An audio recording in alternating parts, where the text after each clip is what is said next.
अस्सलाम वालेकुम रहमतुल्लाह। आई होप कि आप अच्छे से होंगे। आज हम एक नया चैप्टर स्टार्ट करने जा रहे हैं, इलेक्ट्रोकेमिस्ट्री। ये एक फ़िज़िकल केमिस्ट्री का एक चैप्टर है। फ़िज़िकल केमिस्ट्री में ये आता है। फ़िज़िकल केमिस्ट्री का ये एक चैप्टर है, इलेक्ट्रोकेमिस्ट्री। ये बहुत ज़्यादा इम्पोर्टेंट है। अगर हम एग्ज़ाम पॉइंट ऑफ व्यू ये देखेंगे, बहुत ज़्यादा इम्पोर्टेंट है। यहाँ से बहुत सारे क्वेश्चंस बनाए जाते हैं। वो कोई एग्ज़ाम नहीं है केमिस्ट्री का, और आई विल से वो कोई एग्ज़ाम नहीं है मेडिकल का, जिसमें यहाँ से क्वेश्चन नहीं बनते हैं। तो ये किसके लिए इम्पॉर्टेंट है, कौन ये देख सकता है ये वाला लेक्चर? जो अभी 12th में होगा, मेडिकल वाला 12th में होगा, चाहे वो स्टेट बोर्ड का हो या सीबीएसई बोर्ड का हो। I am covering all the जो इम्पोर्टेंट टॉपिक्स हैं वो इसमें कवर हो जाएंगे। नीट के लिए जो भी स्टूडेंट अभी पढ़ रहा है उसके लिए इम्पोर्टेंट है। देन जेडबल के लिए भी इम्पोर्टेंट है। देन एक इम्पॉर्टेंट एग्ज़ाम है फॉर ऑक्सफोर्ड यूनिवर्सिटी IGCSE, बहुत ज़्यादा इम्पॉर्टेंट है। मैं यहाँ से भी जो इम्पॉर्टेंट क्वेश्चंस बन रहे हैं अभी तक, वो भी हम कवर करने जा रहे हैं। तो अगर आप लोग नए हो हमारे इस चैनल पे, तो हमारे इस चैनल को सब्सक्राइब कीजिएगा। एंड अगर आपने अभी तक इस वीडियो को लाइक नहीं किया है तो इसको भी लाइक कीजिएगा। तो हम आगे चलते हैं। तो हमारा आज का टॉक क्या होगा, आज हम क्या पढ़ने जा रहे हैं? पहले हम देखेंगे इंट्रोडक्शन ऑफ इलेक्ट्रोकेमिस्ट्री। अब इलेक्ट्रोकेमिस्ट्री में हम क्या पढ़ने जा रहे हैं, इलेक्ट्रोकेमिस्ट्री क्या है, तो वो हम इंट्रोडक्शन में देखेंगे। देन हम देखेंगे मेटालिक कंडक्टर्स क्या होते हैं एंड इलेक्ट्रोलाइटिक कंडक्टर्स। ये एक ऐसा टॉपिक है जहाँ पे इंसान भूल जाता है कि मेटालिक कंडक्टर और इलेक्ट्रोलाइटिक कंडक्टर्स को मिक्स कर देता है। उस वजह से उनके जो क्वेश्चंस जो बनते हैं वो गलत होने के चांसेस बन रहे हैं। देन हम देखेंगे कि equivalent conductivity and molar conductivity. And last पे हम कुछ क्वेश्चंस भी डिस्कस करेंगे जो लास्ट ईयर एग्जाम्स में आए हुए हैं। तो इंट्रोडक्शन में अगर हम देखेंगे, तो अगर आप वर्ड देखोगे इलेक्ट्रोकेमिस्ट्री का अगर आप वर्ड मीनिंग देखोगे, तो आप यहाँ पे इसको डिवाइड कर सकते हो दो वर्ड्स में या दो पोर्शंस में। एक होगा इलेक्ट्रो, जिसकी सिंपली मीनिंग होगी करंट। एंड केमिस्ट्री मीन्स कि केमिकल रिएक्शंस। हम सीधा सीधा बोलेंगे, अगर हम किसी लेमैन से केमिस्ट्री के बारे में बोलेंगे, वो बोलेगा कि जिसमें केमिकल रिएक्शंस होंगे, जिसने थोड़ा बहुत केमिस्ट्री के बारे में पढ़ा होगा, केमिकल रिएक्शंस। तो यहाँ पे हम क्या देखने जा रहे हैं कि ये जो केमिस्ट्री है, वेट अ मिनट, ये जो केमिस्ट्री है कि इसमें हम क्या देखने जा रहे हैं, हम देखेंगे कि जो करंट का चेंज होगा, करंट की वजह से यानी केमिकल रिएक्शंस हो जाना, या केमिकल रिएक्शंस की वजह से करंट हो जाना, वो सब हम किस में देखेंगे, वो सब हम इलेक्ट्रोकेमिस्ट्री में देखने जा रहे हैं। तो अगर हम इसकी डेफिनेशन लिखेंगे तो इसकी डेफिनेशन क्या बनेगी, वेट मैं कलर चेंज करता हूँ। तो इसकी डेफिनेशन क्या बनेगी, ये वो ब्रांच ऑफ केमिस्ट्री है, branch of chemistry which deals with the interconversion, which deals with interconversion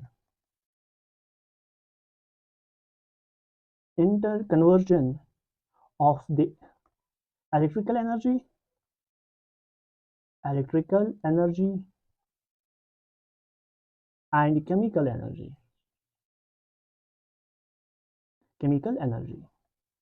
तो हमने क्या देखा यहाँ पे, अभी इससे पहले मैं आपको बोल रहा था कि ये वो केमिस्ट्री है, ये वो ब्रांच है केमिस्ट्री का जहाँ पे हम करंट की वजह से केमिकल रिएक्शंस हो जाना या केमिकल रिएक्शंस की वजह से करंट बन जाना, ये सब हम किस में देखेंगे, इलेक्ट्रोकेमिस्ट्री में।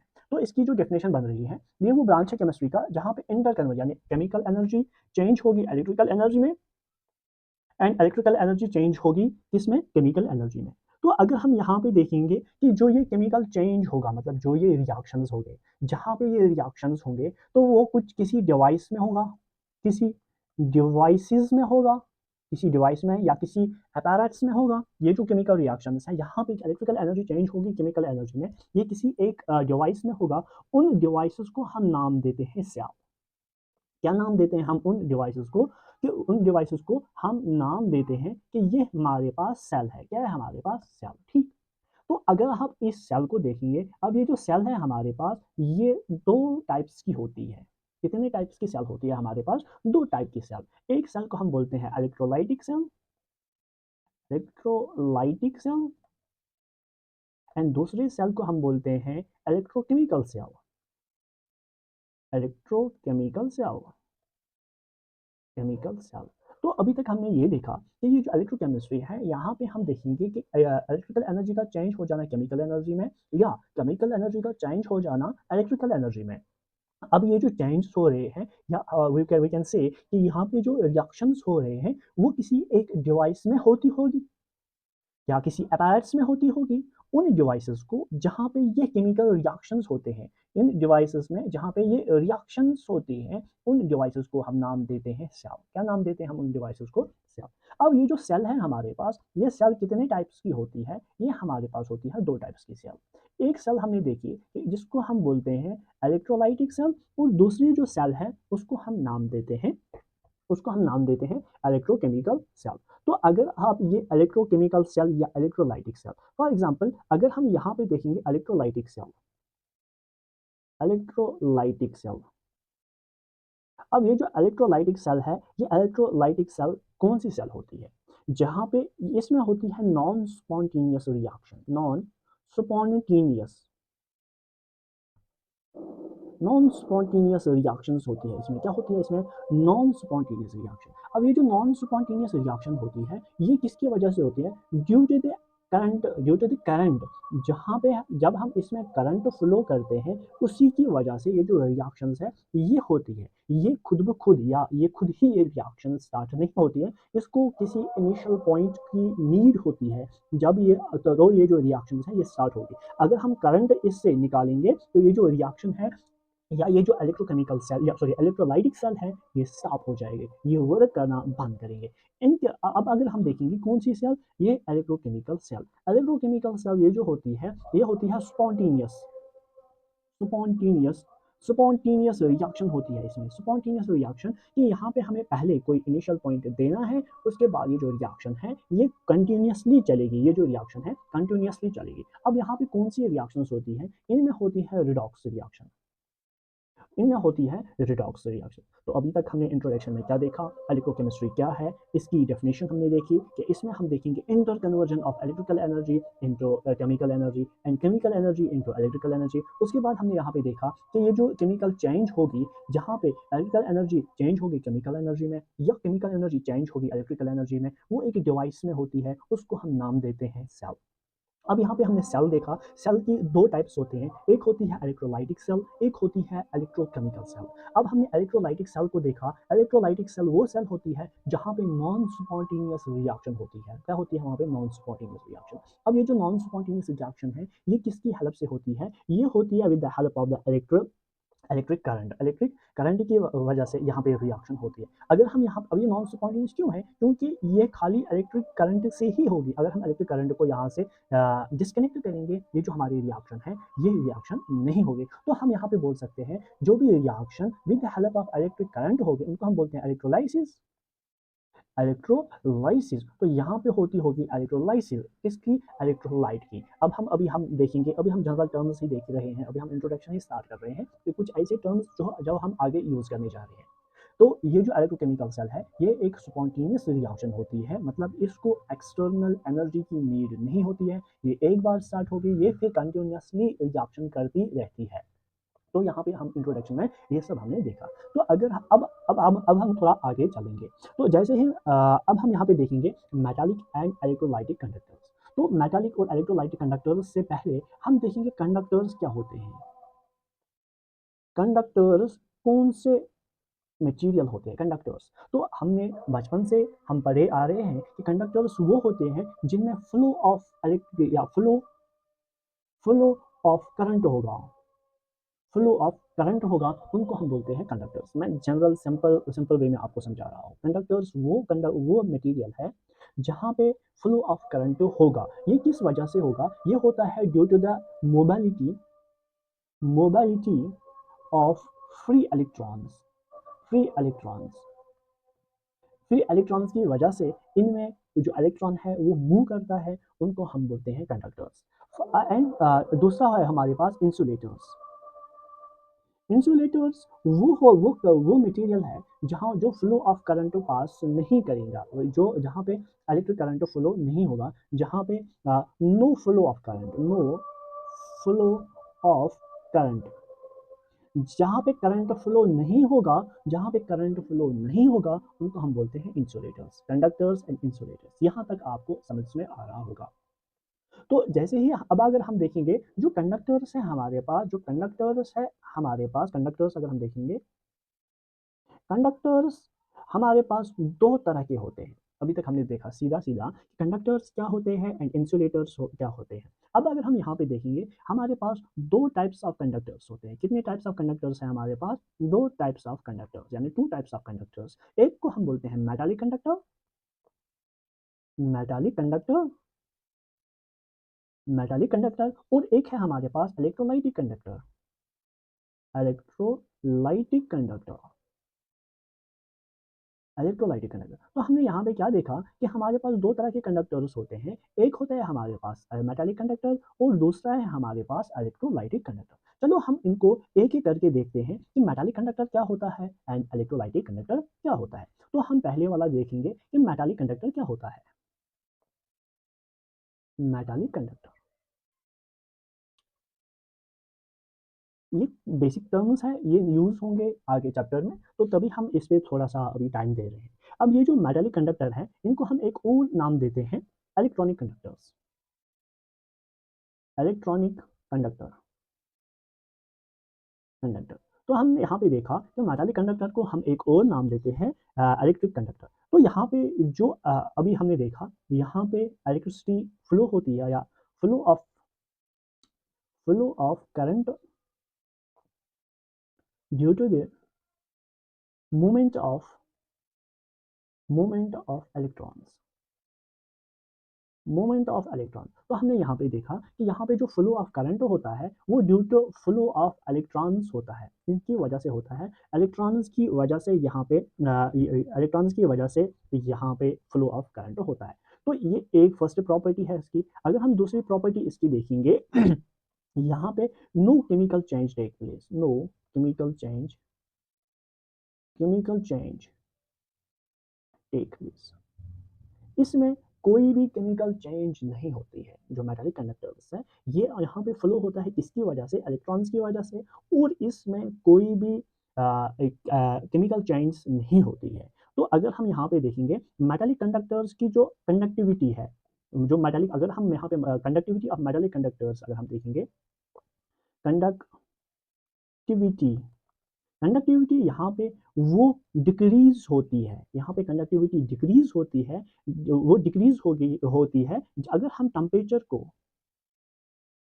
अगर हम टेम्परेचर को इंक्रीज करेंगे। तो हमने यहाँ पे क्या देखा, ये बहुत ज़्यादा इंपॉर्टेंट है। यहाँ पे बहुत सारे लोगों को कंफ्यूजन होता है कि यहाँ पे इलेक्ट्रिक जब इसकी कंडक्टिविटी है, जब हम टेम्परेचर को इंक्रीज करेंगे, जब हम टेम्परेचर को इंक्रीज करेंगे उसकी कंडक्टिविटी भी इंक्रीज होगी, बट यहाँ पे वो वाला केस नहीं है। तो यहाँ पे मैं एक स्टार बना रहा हूँ क्योंकि ये एक इंपॉर्टेंट पॉइंट बन रहा है, हो सकता है ये आपके एग्जाम में यहाँ से क्वेश्चन आ सकता है।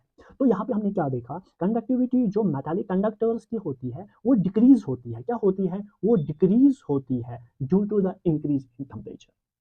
अब ये क्यों डिक्रीज होगा? अब यहाँ पे ये क्यों डिक्रीज होगा? क्योंकि यहाँ पे हमारे पास कुछ रेजिडुअल पॉजिटिव चार्ज बनते हैं, रेजिडुअल पॉजिटिव चार्ज, जिनको हम नाम देते हैं कर्नल्स, कर्नल, जिनको हम नाम देते हैं कर्नल। जैसे ही हम टेम्परेचर इंक्रीज करते हैं यहाँ पे जो रेजिडुअल पॉजिटिव चार्ज है या कर्नल्स जो है वो इंक्रीज होते हैं। ये जो कर्नल्स है या रेजिडुअल जो पॉजिटिव चार्ज है, पॉजिटिव चार्ज, पॉजिटिव चार्ज है, ये कंबाइन होकर होता है किसके साथ?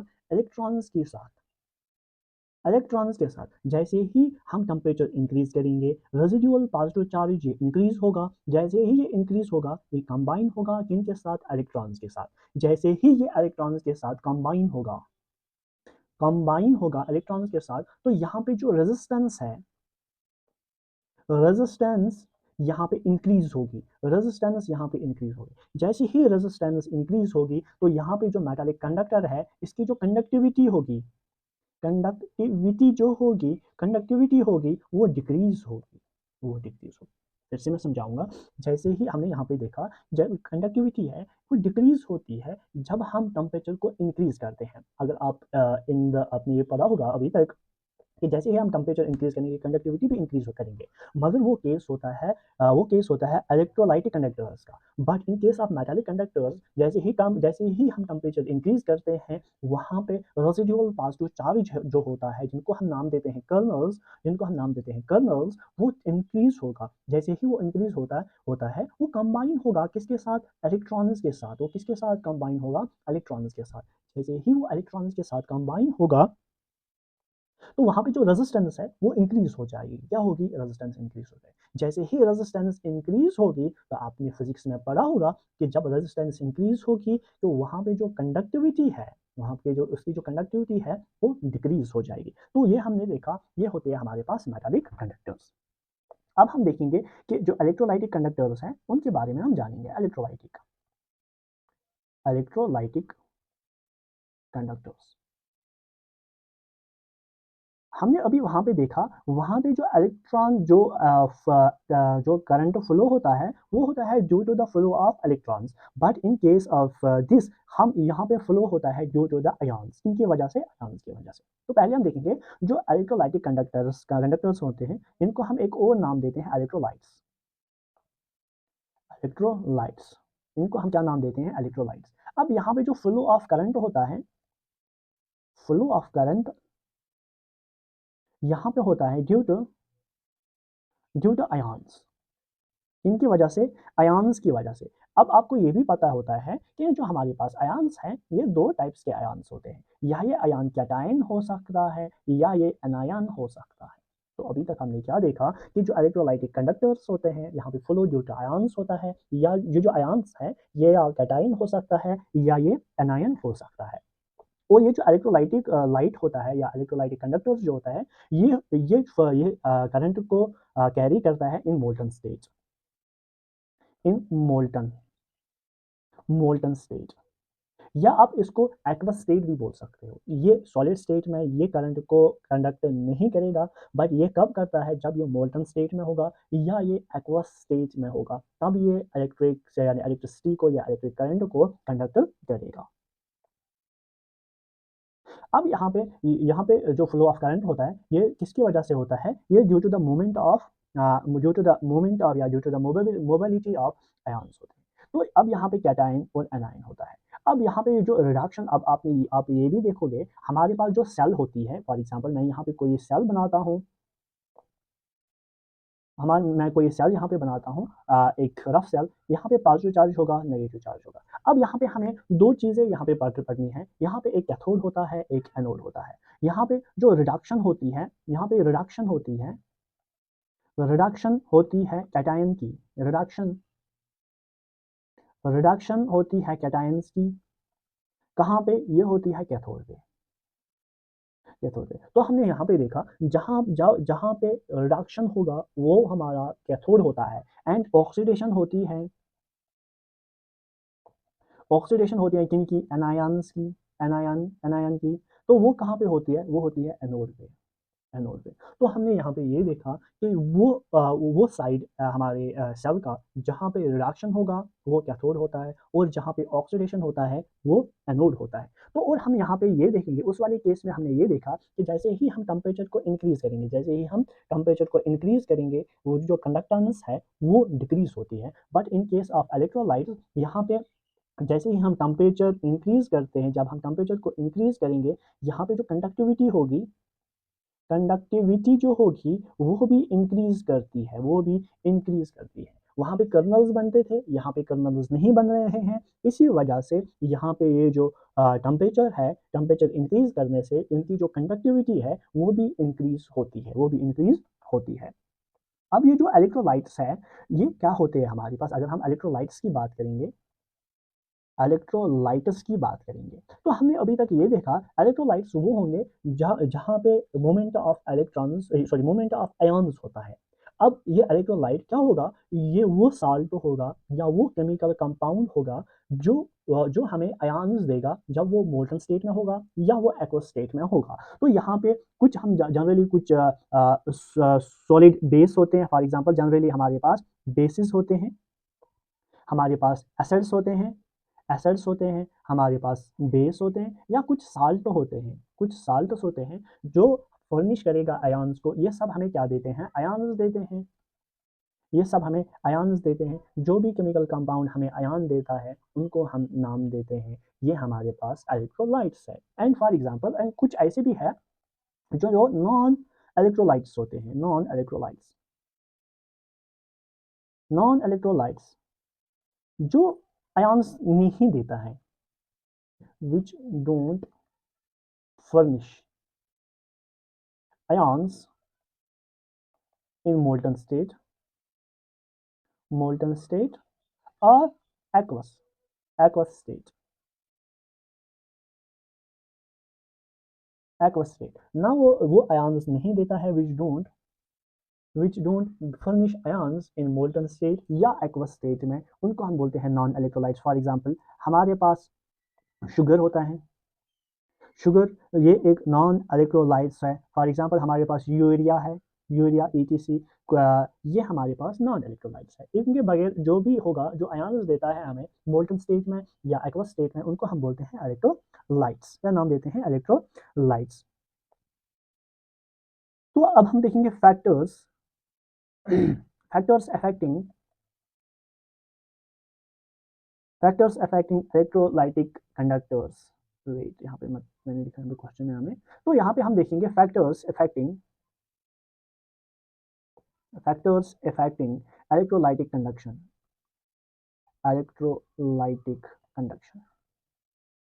तो यहाँ तक हमने देखा कि ये जो इलेक्ट्रोलाइट्स है इनकी जो कंडक्टिविटी है वो इंक्रीज कैसे होती है, वो डिक्रीज कैसे होती है, वो हमने अभी तक यहाँ पे देखा। अब हम यहाँ पे देखेंगे वो कौन से फैक्टर्स है जिनकी वजह से ये जो इलेक्ट्रोलाइट है इनकी जो कंडक्शन है वो इफेक्ट होती है। पहली सबसे इंपॉर्टेंट है वो है नेचर ऑफ इलेक्ट्रोलाइट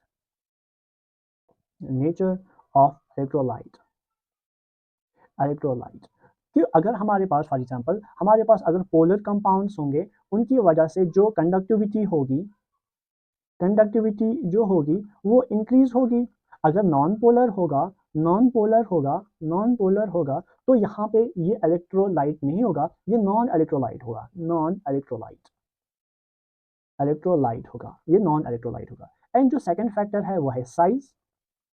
जैसे ही साइज ऑफ आयन्स बढ़ता है, साइज ऑफ आयन्स इंक्रीज होता है, ये जो कंडक्टिविटी डिक्रीज होती है। कंडक्टिविटी जो होगी वो डिक्रीज होगी, कंडक्टिविटी यहाँ पे डिक्रीज होती है। And third is concentration.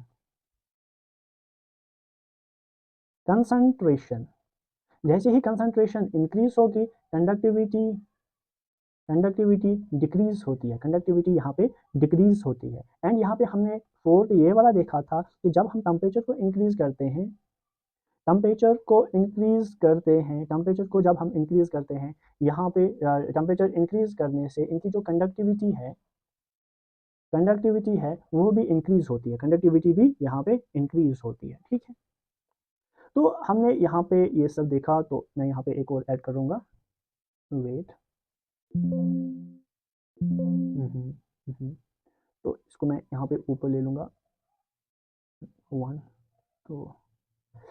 तो हाँ, तो हमने यहाँ पे ये देखा कि जो कंडक्टिविटी है वो इंक्रीज होती है वगैरह वगैरह। एंड अब हम देखेंगे कंडक्टेंस को हम किस तरह मेजर करते हैं, कंडक्टेंस को मेजरमेंट या कंडक्टेंस या कंडक्टिविटी की मेजरमेंट। अब हम यहाँ पे लिखेंगे कंडक्टेंस मेजरमेंट। तो ये सब हमने पढ़ा है, हमने हमारी बेसिक क्लास में, हमारे 10th में। तो ये हम मेजर करते हैं with the help of Ohm's law. तो आपने ये देखा है कि ओम्स लॉ की हेल्प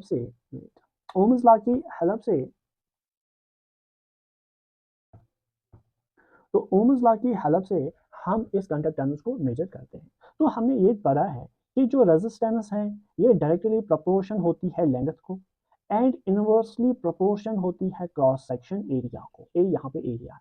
तो जब हम इन दोनों को कंबाइन करेंगे R इक्वल टू रू एल अपॉन ए, तो ये यहाँ पे हमारे पास रेजिस्टेंस की जो फार्मूला है या रेजिस्टेंस की जो इक्वेशन है वो आती है।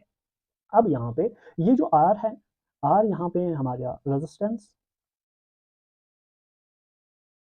रेजिस्टेंस रू है यहाँ पे, ये है प्रोपोर्शनलिटी कांस्टेंट या हम इसको बोलते हैं रेजिस्टिविटी। रेजिस्टिविटी क्या हम इसको बोलते हैं? रेजिस्टिविटी।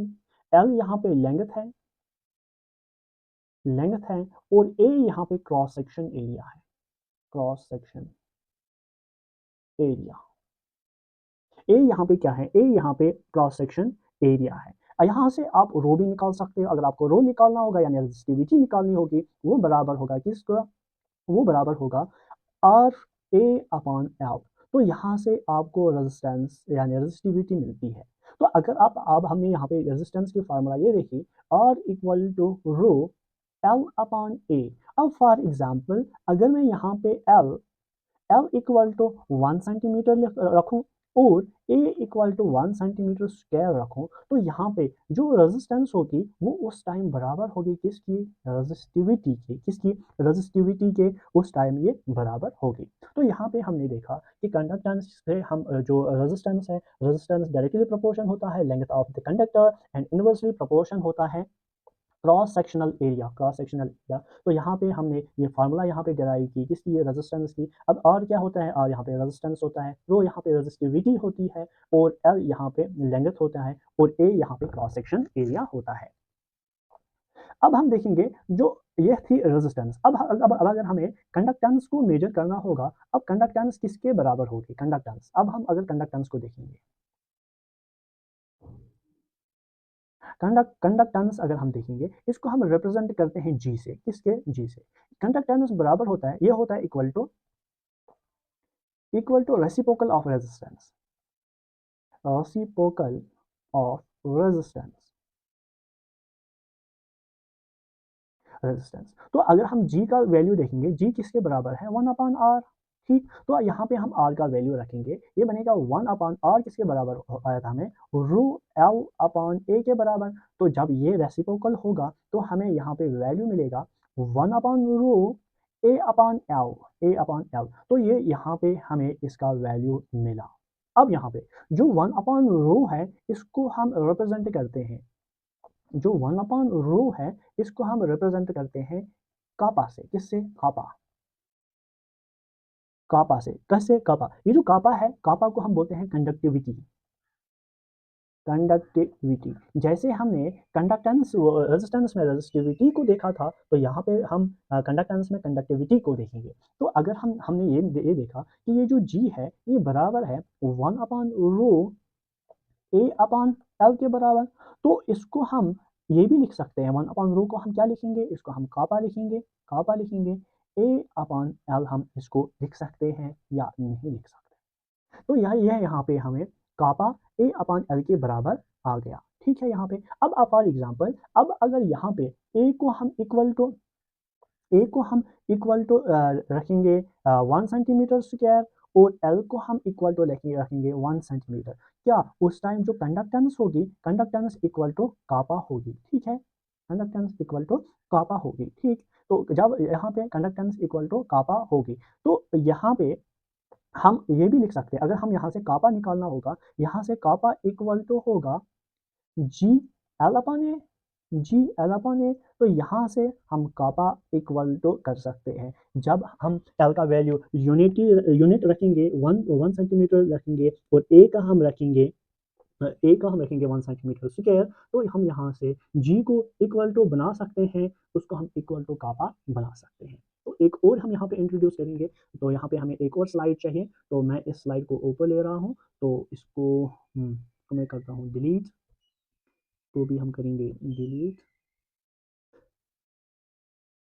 हाँ, इसको भी हम करेंगे डिलीट। तो हमने यहाँ पे देखा कि जो कंडक्टेंस है, कंडक्टेंस को हमने मेजर किया। अब कंडक्टेंस को हम किस तरह से मेजर करेंगे वो हमने देखा। ये हम देख रहे थे अभी, यहाँ से हम मेटालिक कंडक्टर्स के बारे में यहाँ से मेजर कर सकते हैं। अब अगर हमारे पास होगा इलेक्ट्रोलाइटिक कंडक्टर, यानी इलेक्ट्रोकेमिकल सेल वाली, यानी इलेक्ट्रोलाइटिक कंडक्टर्स या इलेक्ट्रोकेमिकल जो सेल है वो हमारे पास होगी, वहाँ पे हम इनकी रेजिस्टेंस को किस तरह से मेजर करेंगे, या उनकी जो कंडक्टेंस है उसको किस तरह से मेजर करेंगे। जो ओम्स लॉ है, ओम्स लॉ इलेक्ट्रोलाइटिक कंडक्टर्स पे भी अप्लाई एप्लीकेबल है। इलेक्ट्रोलाइटिक कंडक्टर्स कंडक्टर्स पे भी ये एप्लीकेबल है, अलग इस पे ही एप्लीकेबल है,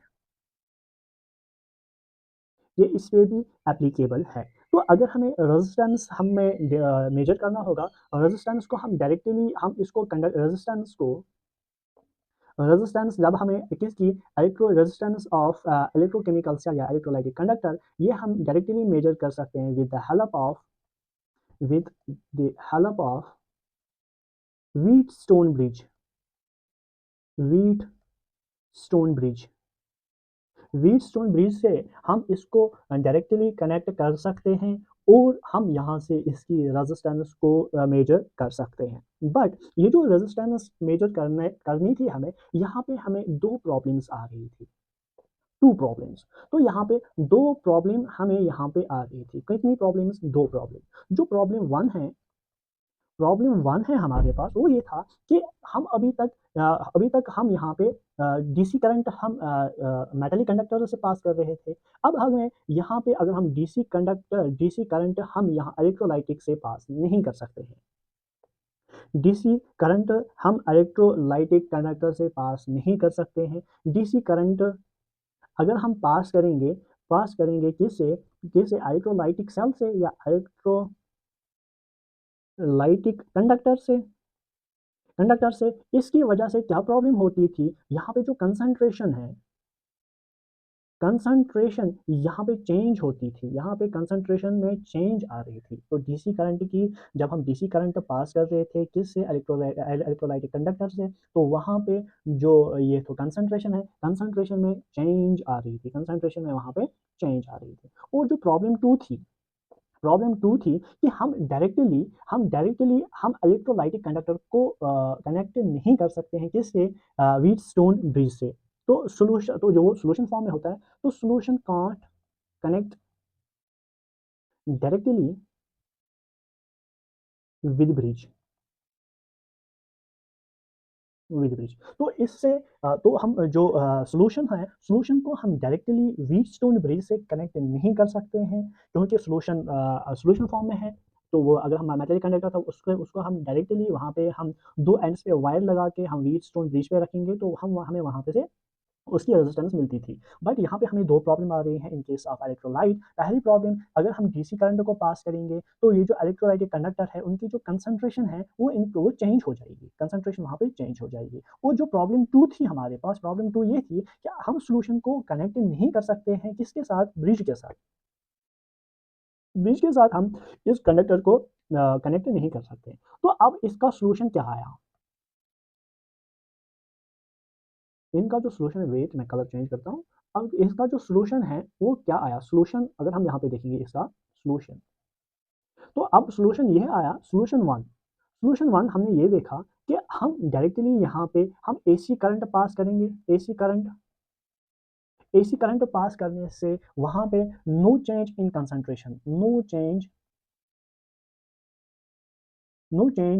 कंसंट्रेशन, वहाँ पे कंसंट्रेशन में कोई भी चेंज नहीं आ रही थी। तो पहली जो प्रॉब्लम थी कि हम अभी तक हम ये देख रहे थे कि जब हम डीसी करंट को पास कर रहे थे, वहाँ पे जो कंसंट्रेशन में चेंज आ रही थी उसको हमने सॉल्व किया, हमने वहाँ पे एसी करंट लगा दिया, यानी अल्टरनेट करंट लगा दिया। यहाँ पे डायरेक्ट करंट था, यहाँ पे हमने एसी सोर्स से करंट उसको दे दिया। अब जो सोल्यूशन टू ये था कि हमने यहाँ पे एक ऐसा डिवाइस डिज़ाइन किया जहाँ पे हमने दो कंडक्टर्स हमने वहाँ पे लगा दिए। क्या लगा दिए? दो, यानी दो वहाँ पे हमने इलेक्ट्रोलाइट्स या हमने वहाँ पे दो एंड्स पे मेटल लगा दिया। तो यहाँ पे हमारा इससे हमने कंडक्टेंस मेजर की। तो हमने एक ऐसी डिवाइस बनाई, तो इसमें जो बीच में हमने इसको इलेक्ट्रोलाइट रखा, और यहाँ पे प्लेटनाइजर, यहाँ पे हमने इलेक्ट्रोड्स रखे। इलेक्ट्रोड्स, यहाँ पे हमने इलेक्ट्रोड्स रखे, कलर चेंज करता हूँ। तो हमने यहाँ पे इलेक्ट्रोड्स रखे, ये थे हमारे पास इलेक्ट्रोड्स। किसके इलेक्ट्रोड थे? ये प्लैटिनम के इलेक्ट्रोड्स थे। तो जब हमने यहाँ पे, अब हमने ये जो वायर है इसको हम डायरेक्टली कनेक्ट कर सकते हैं किसके साथ? व्हीटस्टोन ब्रिज के साथ। और अब हम इसका जो रेजिस्टेंस है वो हम कैलकुलेट कर सकते हैं।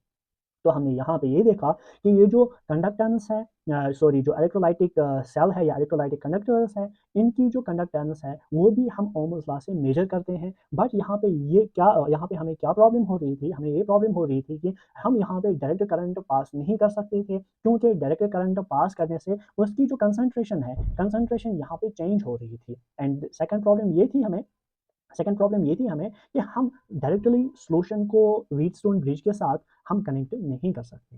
अब इसके दो सॉल्यूशंस हमने ये निकाले। पहली जो प्रॉब्लम थी कि हमने वहाँ पे एसी करंट लगा दिया, एंड दूसरी जो प्रॉब्लम थी हमने वहाँ पे एक ऐसी डिवाइस डिज़ाइन की जिसकी मदद से हम वहाँ पे ये जो रेजिस्टेंस है या इस सेल को हम कनेक्ट कर सकते थे एक व्हीटस्टोन ब्रिज के साथ। तो हमें वहाँ पे उसकी रेजिस्टेंस हम यहाँ पे मेजर कर सकते हैं। तो हमें मुझे यहाँ पे एक और स्लाइड चाहिए है, तो मैं यहाँ पे स्लाइड लाता हूँ। तो अब हम इसकी जो रेजिस्टेंस है या इसकी जो कंडक्टेंस है उसको हम देखेंगे कि वो किस तरह से चेंज होगी। तो अभी तक हमने ये देखा कि जो रेजिस्टेंस थी मेटेलिक कंडक्टर्स की, उसको हम मेजर कर रहे थे रो एल अपॉन ए। तो हमें वहाँ पे उनकी जो लेंथ थी वो पता थी, हमें उनका जो एरिया था, क्रॉस सेक्शन एरिया था, वो पता था। अब यहाँ पे क्या हो रहा है कि ये जो एल अपॉन ए है इसको हम एक और नाम देते हैं। एल अपॉन ए को हम यहाँ पे जब हम इसको यूज कर रहे हैं इलेक्ट्रोलाइटिक कंडक्टर्स में, इनको हम बोलते हैं सेल कांस्टेंट। सेल कांस्टेंट, क्योंकि हमने वहाँ पे एक सेल डिज़ाइन की, उसकी एक लेंथ होगी, उसका एक क्रॉस सेक्शन एरिया होगा। तो ये जो हमें यहाँ पे एल अपॉन ए है, ये हमें यहाँ पे सेल कांस्टेंट देता है। क्या देता है? Cell constant. तो यहाँ पे और हम कापा भी हमने देखा था। कापा किसके बराबर था? कापा था जी एल अपॉन ए। तो यहाँ पे भी हम सेल कांस्टेंट ही रखेंगे। सेल कांस्टेंट, तो यहाँ पे भी सेल कांस्टेंट है और यहाँ पे भी हम सेल कांस्टेंट रखेंगे। तो but in case of metallic conductors वहाँ पे हमें सीधा एल अपॉन ए रखना है। But in case of electrolytic conductors यहाँ पे हम एल अपॉन ए को हम यहाँ पे सेल कांस्टेंट का नाम देते हैं। तो अब हम एक क्वेश्चन करेंगे इस पे। फॉर एग्जांपल ये क्वेश्चन है, ये प्रीवियस ईयर का एक क्वेश्चन है जो आया हुआ है एग्जाम में। तो क्वेश्चन क्या बोल रहा है हमें? क्वेश्चन ये है, the resistance of a conductivity cell containing 0.001 molar KCl। तो यहाँ पे कंसंट्रेशन दी है, कंसंट्रेशन यहाँ पे कितनी है? 0.001 मोलर। एट टेम्परेचर दिया है, टेम्परेचर का हमने अभी तक नहीं देखा, बट हम यहाँ पे लिखेंगे कि क्वेश्चन में क्या इन्फॉर्मेशन दी हुई है, तो उससे हम अपने ये जो क्वेश्चन है इसको सॉल्व करेंगे। तो टेम्परेचर यहाँ पे 298 केल्विन है। Resistance of a conductivity cell, जो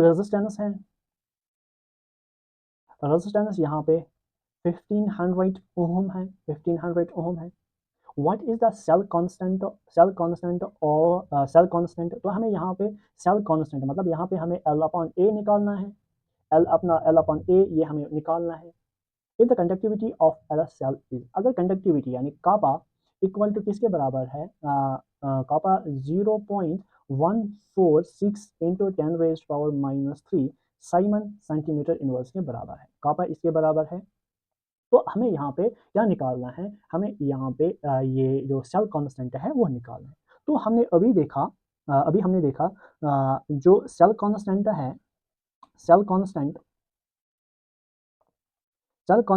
वो कंडक्टिविटी इंटू रेजिस्टेंस होता